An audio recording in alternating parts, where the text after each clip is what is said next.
All right, when I say banking, what pops into your head?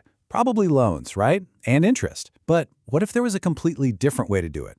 Today, we're diving into Islamic finance, and it's a system built not on debt, but on this really powerful shared idea, partnership. No, really, just let that sink in for a second. Forget the whole lender and borrower thing. Imagine you and your bank are actual business partners. You're in it together. You share the wins, but you share the risk. That one simple shift in thinking, it's the key to, well, everything we're about to unpack. Okay, so how does a partnership model like this actually work, in the real world? Well, it all boils down to the contracts. We're going to break down the two sort of foundational agreements that make this whole system tick. And here they are, Musharaka and Mudaraba. Okay, I know, they might sound a little technical, maybe even intimidating, but trust me on this, the ideas behind them are actually pretty straightforward. So, let's jump into the first one. First up, Musharaka. If you're going to remember just one word for this, make it capital, because that's what this is all about. It's a partnership where both sides, that's you and the bank, put your own money on the line. You're investing in a project together. So the really crucial point here is that with Musharaka, everyone contributes capital, and everyone can have a say in how things are run. It's a true joint venture. The potential rewards, shared. The potential risks, also shared. Skin in the game for everybody.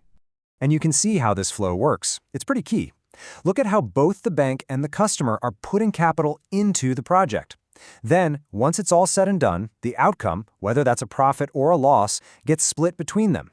They are literally co-investors, from the very beginning to the very end. Now, this isn't some rigid, one-size-fits-all deal. There are a couple of main flavors. You've got permanent musharaka, where the ownership stakes just stay put.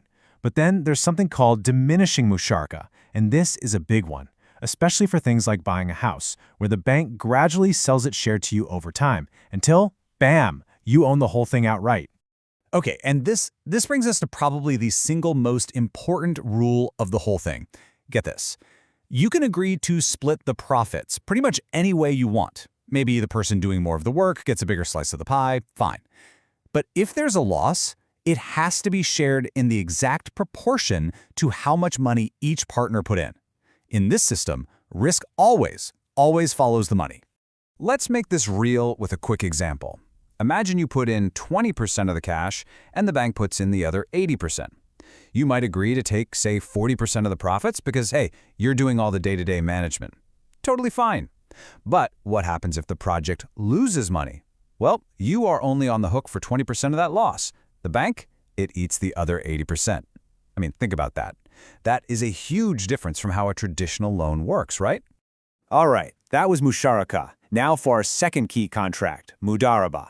So if Musharaka was all about partners in capital, Mudaraba is a partnership between capital and expertise.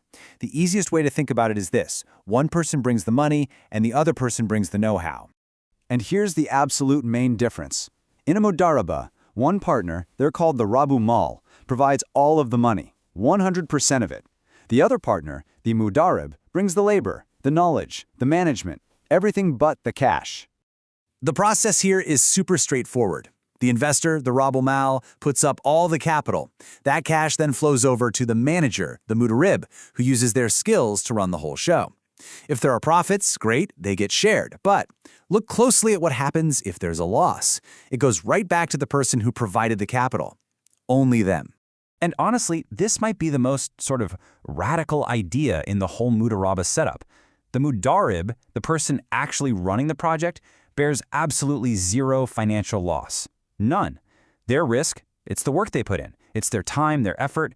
If the project completely fails, sure, they get nothing for all that labor, but they do not owe the investor a single penny. The person who put up the money, they bear all of the financial risk. Full stop. Okay, so there you have it. Two really powerful, but also really distinct models of partnership.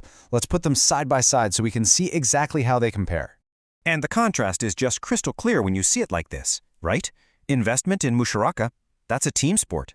In Mudaraba, it's a solo act. Management, again, shared in Musharaka, but it's all handled by the expert in Mudaraba. But the real game changer, the big one, is that loss sharing. In Musharaka, it's spread out based on who put in what. But in Mudaraba, the investor takes the full financial hit. Every time. Okay, so we're talking about these, centuries-old contract types. Why does any of this matter today? Well, it matters because these aren't just historical ideas. They are the actual building blocks for modern, real-world financial products that millions and millions of people use every single day. Yeah, this isn't just theory. This stuff is the engine behind a ton of everyday finance. Musharaka, with its whole shared capital, shared risk thing, it's a perfect fit for huge ventures like project financing or, like we said, even just for buying a home. And Mudaraba, that capital plus expertise model, well, that's exactly what's happening inside investment funds, where a bank acts as the expert manager for the money from thousands of different investors. It all clicks into place. And that really brings us to the big takeaway here. What these contracts do is they force a completely different conversation. The question isn't how much interest can we charge. The question becomes, how do we share the risk fairly? And that poses a really big question for all of us. Could a system that's built on partnership, where risk is always tied directly to capital, change the way we think about investment and growth? It's definitely something to chew on.